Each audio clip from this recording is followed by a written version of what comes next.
Merampok di jalan, perampasan di jalan, yaitu menakut-nakuti orang yang lewat, meskipun tidak membunuh seseorang dan tidak mengambil harta. Sesungguhnya pembalasan bagi orang-orang yang memerangi Allah dan Rasul-Nya, perampokan jalanan, hirabah, dan membuat kerusakan di muka bumi, ialah mereka dibunuh, atau disalib, atau dipotong tangan dan kaki mereka secara bersilang, atau dibuang dari negeri, dihukum pengasingan. Itulah kehinaan bagi mereka di dunia, dan di akhirat mereka mendapat azab yang besar. Quran Surat Al-Maidah 33. Jauhilah kalian duduk-duduk di pinggir jalan. Mereka berkata, kami tidak bisa menghindar, karena itu adalah tempat duduk kami untuk berbincang. Beliau bersabda, kalau kalian tetap ingin duduk di situ, maka penuhi hak jalan. Mereka bertanya, apa hak jalan itu? Beliau menjawab, menundukkan pandangan, menahan diri dari menyakiti orang, membalas salam, menyuruh berbuat baik, dan melarang dari perbuatan munkar, buruk. Hadis riwayat Bukhari. Meminum khamr secara mutlak dan minuman memabukkan selain khamr, meskipun hanya setetes, menurut mazhab Syafi'i, serta memeras anggur atau kurma untuk dibuat khamr, atau mengolahnya dengan syarat yang akan disebutkan, dan membawa khamr, serta meminta agar dibawakan untuk tujuan seperti diminum, juga menuangkannya untuk orang lain, dan meminta agar dituangkan, serta menjualnya dan membelinya, atau meminta salah satunya, dan memakan hasil penjualannya, serta menyimpannya, khamr atau hasil jualnya. Mereka bertanya kepadamu tentang arak dan judi. Katakanlah, pada keduanya terdapat dosa besar dan beberapa manfaat bagi manusia, tetapi dosa keduanya lebih besar daripada manfaatnya. Quran Surah Al-Baqarah 219. Sesungguhnya setan menghendaki menimbulkan permusuhan dan kebencian di antara kalian karena meminum, khamar dan berjudi, dan menghalang-halangi kalian dari mengingat Allah dan dari solat. Quran Surat Al-Maidah 91. Setiap minuman yang memabukkan adalah penutup akal, dan setiap yang memabukkan itu haram.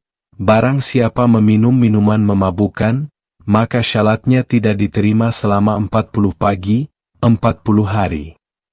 Jika dia bertobat, maka Allah menerima taubatnya. Jika dia mengulangi, meminum lagi, untuk yang keempat kalinya, maka menjadi hak Allah untuk memberinya minuman dari tanah Habal. Kemudian ditanya, apa itu tanah Habal, wahai Rasulullah? Beliau menjawab, itu adalah nanah darah penduduk neraka. Lalu beliau melanjutkan, barang siapa memberi minuman memabukkan kepada anak kecil yang belum tahu halal haram, maka menjadi hak Allah untuk memberinya minuman dari tanah Habal. Hadis riwayat Abu Daud. Rasulullah Shallallahu Alaihi Wasallam melarang duduk pada hidangan yang ada hidangan khamar, minuman keras, dan melarang seseorang makan dalam posisi tengkurap, berbaring di atas perutnya. Hadis riwayat Abu Daud. Seseorang tidaklah beriman saat minum khamar. Hadis riwayat Muslim. Allah melaknat khamar, peminumnya, yang menuangkannya, penyaji, yang menjualnya, yang membelinya, yang memeras, membuahkan bahan pembuatannya, yang meminta diperas untuk dibuatkan, yang membawa, mengangkut, dan dibawakan kepadanya, serta orang yang memakan harganya. Hadis riwayat Abu Daud. Barang siapa meminum khamar lalu tidak mabuk, maka syalatnya tidak diterima selama masih ada sisa hamar di dalam perut atau uratnya. Jika dia meninggal dalam kondisi itu, maka dia mati dalam keadaan kafir. Namun jika dia mabuk, syalatnya tidak diterima selama 40 malam. Jika dia meninggal dalam masa 40 malam itu, dia juga mati dalam keadaan kafir. Hadis riwayat Nasai. Pada masa Nabi Shallallahu Alaihi Wasallam, ada seorang laki-laki bernama Abdullah yang dijuluki Himr, keledai.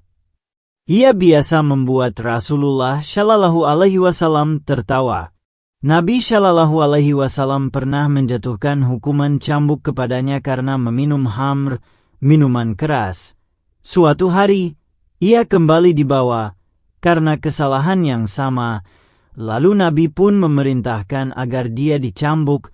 Maka salah seorang dari orang-orang yang hadir berkata, "Ya Allah, laknatlah dia. Betapa sering ia dibawa karena kesalahan ini." Maka Nabi Shallallahu Alaihi Wasallam bersabda, "Janganlah kalian melaknat dia. Demi Allah, yang aku tahu, dia mencintai Allah dan Rasul-Nya." Hadis riwayat Bukhari.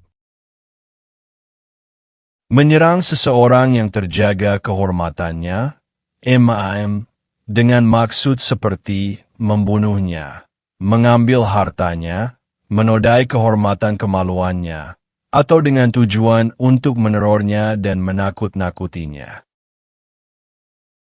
Wahai Rasulullah, bagaimana jika ada orang yang menyerang hartaku?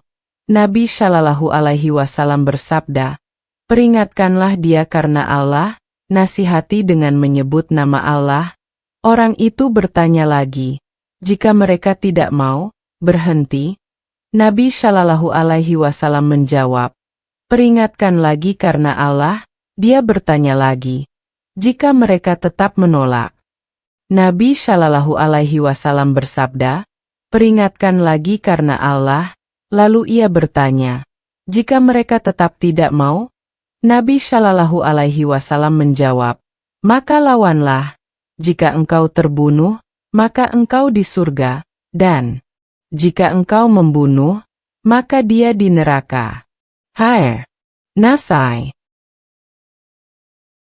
Barang siapa mengarahkan, menunjukkan atau mengacungkan besi kepada saudaranya, maka para malaikat melaknatnya, meskipun yang dia tujukan itu adalah saudara kandungnya sendiri. Hadis riwayat Muslim. Tidak halal bagi seorang Muslim untuk menakut-nakuti seorang Muslim yang lain. Hadis riwayat Abu Daud. Barang siapa terbunuh karena mempertahankan hartanya, maka ia syahid. Barang siapa terbunuh karena mempertahankan darahnya, jiwanya, maka ia syahid. Barang siapa terbunuh karena mempertahankan agamanya, maka ia syahid. Dan barang siapa terbunuh karena mempertahankan keluarganya, maka ia syahid. Hadis riwayat Nasai. Bahwa dia melihat dari arah lubang sempit di rumah orang lain, tanpa izin terhadap kehormatan hak-hak yang dilindungi baginya. Barang siapa mengintip ke dalam rumah suatu kaum tanpa izin mereka, lalu mereka mencungkil, mencongkel melukai matanya, maka tidak ada ganti rugi dan tidak ada kisyash, hukuman balasan, baginya. Hadis riwayat Nasai. Seandainya aku tahu bahwa kamu sedang mengintip, niscaya aku menusuk matamu dengan sesuatu, itu, sesungguhnya izin masuk diwajibkan karena menjaga pandangan. Hadis riwayat Bukhari. Tasamu, mencuri pendengaran percakapan orang-orang yang tidak ingin orang lain mengetahuinya. Dan barang siapa mendengarkan, mencuri dengar, pembicaraan suatu kaum yang tidak ingin ia mendengarnya, maka akan dituangkan timah panas ke dalam kedua telinganya pada hari kiamat. Hadis riwayat Abu Dawud. Sesungguhnya tidak diperbolehkan bagi seseorang untuk mencuri dengar dari rumah orang lain, dan tidak diperkenankan baginya untuk mencium bau atau menyentuh pakaian seseorang demi mendengar, mencium, atau menemukan sesuatu yang buruk. Tidak diperkenankan pula untuk bertanya kepada anak-anak kecil di sekitar rumah atau tetangga, hanya untuk mengetahui apa yang terjadi di rumah tetangganya. Ya, jika seorang yang adil memberitahunya tentang pertemuan mereka dalam rangka suatu dosa, maka dia boleh mendatangi mereka tanpa izin. Tidak melakukan khitan, sunat, pada pria atau wanita setelah balik. Akibat yang ditimbulkan, di antaranya adalah seringnya seseorang meninggalkan salat. Hal ini dikarenakan orang yang tidak dihitan tidak bisa melakukan istinja, membersihkan diri setelah buang air, dengan benar, sampai ia membersihkan kepala zakarnya yang ada di dalam kulupnya. Meninggalkan jihad ketika itu menjadi kewajiban, yaitu ketika orang-orang kafir, harbi, memasuki wilayah Islam, atau mereka menangkap seorang Muslim, dan memungkinkan untuk membebaskannya dari tangan mereka, dan meninggalkan jihad dari asalnya, dan meninggalkan penduduk wilayah tersebut untuk memperkuat pertahanan perbatasan mereka, di mana dikhawatirkan wilayah tersebut akan dikuasai oleh orang-orang kafir karena kelalaian mereka dalam memperkuat pertahanan. Apabila kalian melakukan jual-beli dengan sistem inah dan kalian sibuk dengan ekor-ekor sapi, terlalu mencintai dunia, kalian merasa puas dengan pertanian, serta kalian meninggalkan jihad, berjuang di jalan Allah, maka Allah menimpakan kehinaan atas kalian. Dia tidak akan mencabutnya sampai kalian kembali kepada agama kalian. Hadis riwayat Abu Daud.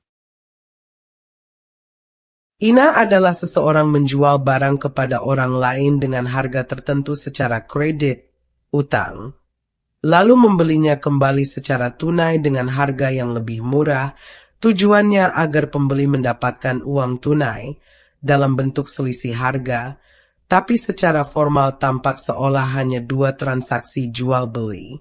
Padahal hakikatnya itu trik untuk mendapatkan riba, karena orang itu mendapatkan uang langsung dan berkewajiban membayar lebih. Hadis ini merupakan peringatan keras agar umat Islam tidak terlalu tenggelam dalam urusan dunia dan melupakan tanggung jawab keagamaan, terutama perjuangan menegakkan kebenaran. Ketika agama ditinggalkan, maka kehinaan akan menimpa dan tidak akan hilang kecuali dengan kembali kepada agama secara sungguh-sungguh. Barang siapa meninggal dunia dalam keadaan tidak pernah berperang, berjihad, dan tidak juga pernah berniat, bertekad dalam dirinya untuk berjihad, maka ia mati dalam salah satu cabang kemunafikan. Hadis riwayat Muslim. Barang siapa tidak ikut berjihad, tidak membantu mempersiapkan orang yang berjihad, dan tidak menjaga keluarga mujahid dengan baik, maka Allah akan menimpakan musibah kepadanya sebelum hari kiamat. Hadis riwayat Abu Daud. Meninggalkan perintah untuk melakukan yang baik, amar ma'ruf, dan melarang yang buruk, nahi munkar, padahal seseorang mampu untuk melakukannya dengan keadaan aman untuk dirinya sendiri dan harta bendanya, serta tentang ketidaksesuaian antara perkataan dan perbuatan, karena sengaja ataupun karena salah caranya. 78. Telah dilaknat orang-orang kafir dari Bani Israel melalui lisan, doa kutukan, Daud dan Isa putra Maryam, yang demikian itu disebabkan karena mereka durhaka dan selalu melampaui batas. 79. Mereka tidak saling melarang perbuatan mungkar yang mereka lakukan. Sungguh, amat buruk apa yang telah mereka perbuat. Quran Surat Al-Ma'idah 78-79. Apabila dosa, kemaksiatan, dilakukan di muka bumi, maka orang yang menyaksikannya lalu membencinya, tidak menyetujuinya, maka ia seperti orang yang tidak ada di sana, dan orang yang tidak ada di sana, tetapi meridainya, maka ia seperti orang yang menyaksikannya. Hadis riwayat Abu Dawud. Tidak membalas salam. Melalaikan hak orang lain menyebabkan rasa takut yang berlebihan atau penderitaan yang sangat berat, maka tidak membalas salam bisa dianggap sebagai dosa besar. Melanggar perintah Allah dalam Al-Quran, memutus tali uhuwah dan kasih sayang antar sesama muslim, termasuk dalam akhlak buruk dan sifat iblis, sombong, jika sengaja tidak menjawab. Apabila kalian diberi salam dengan satu salam, maka balaslah dengan yang lebih baik darinya atau balaslah yang semisal. Quran Surat An-Nisa 86. Senangnya seseorang yang bangga dan merasa berwibawa karena orang lain berdiri menghormatinya. Barang siapa senang orang lain berdiri menghormatinya, maka hendaklah ia bersiap-siap mengambil tempat duduknya di neraka. Hadis riwayat Ahmad, Abu Dawud. Janganlah kalian berdiri sebagaimana orang-orang Ajam, non-Arab, berdiri, di mana sebagian mereka mengagungkan sebagian yang lain. Hadis riwayat Abu Dawud. Melarikan diri dari medan pertempuran, yaitu dari serangan orang kafir, atau para kafir yang jumlah mereka tidak melebihi 2 kali lipat dari pasukan muslim, kecuali jika melarikan diri itu karena siasat perang atau untuk bergabung dengan satu kelompok lain yang dimintai bantuan. Dan barang siapa pada hari itu memalingkan punggungnya dari musuh bukan karena suatu taktik untuk berperang atau bergabung kepada golongan, maka sesungguhnya ia mendapat kemurkaan dari Allah, dan tempatnya adalah neraka, dan itulah seburuk-buruk tempat kembali. Quran Surat Al-Anfal 16. Hindarilah 7 perkara yang membinasakan. Syirik kepada Allah, sihir, membunuh jiwa yang diharamkan Allah kecuali dengan alasan yang benar, memakan riba, memakan harta anak yatim, berpaling, melarikan diri pada hari peperangan, menuduh wanita mukminah yang beriman dan lalai, tidak berdosa, dengan tuduhan zina. Hadis riwayat Bukhari. Melarikan diri dari wabah taun, wabah penyakit menular yang mematikan. Taun, wabah, adalah azab, najis, kotoran penyakit berat yang dikirim kepada sekelompok Bani Israel atau kepada orang-orang sebelum kalian. Maka apabila kalian mendengar bahwa wabah berada di suatu negeri, maka janganlah kalian memasukinya, dan jika wabah itu terjadi di negeri yang kalian berada di dalamnya, maka janganlah kalian keluar darinya untuk melarikan diri darinya. Hadis riwayat Bukhari. Wabah atau taun adalah azab yang diutus Allah kepada siapa yang Dia kehendaki, dan sesungguhnya Allah menjadikannya sebagai rahmat bagi orang-orang mukmin. Barang siapa tertimpa taun lalu dia tetap tinggal di negerinya dengan sabar dan menahan diri, serta yakin bahwa tidak akan terkena kecuali apa yang telah ditetapkan Allah untuknya, maka baginya pahala seperti pahala seorang syahid. Hadis riwayat Bukhari. Dosa lari dari taun, dosa karena melanggar larangan Nabi, melanggar perintah Nabi adalah maksiat, bahkan bisa jadi dosa besar jika dilakukan dengan sengaja. Dosa karena menyerupai orang yang lari dari medan perang karena sama-sama lari dari takdir dan tanggung jawab. Dosa karena membahayakan orang lain, orang yang keluar dari zona wabah bisa menjadi penyebar penyakit, dan itu bertentangan dengan prinsip jangan membahayakan dan jangan saling membahayakan. Hadis Hasan hadis riwayat Ibn Majah, Ahmad.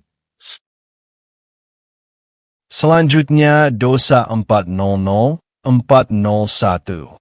Menggelapkan harta rampasan perang dan menyembunyikan pelaku penggelap.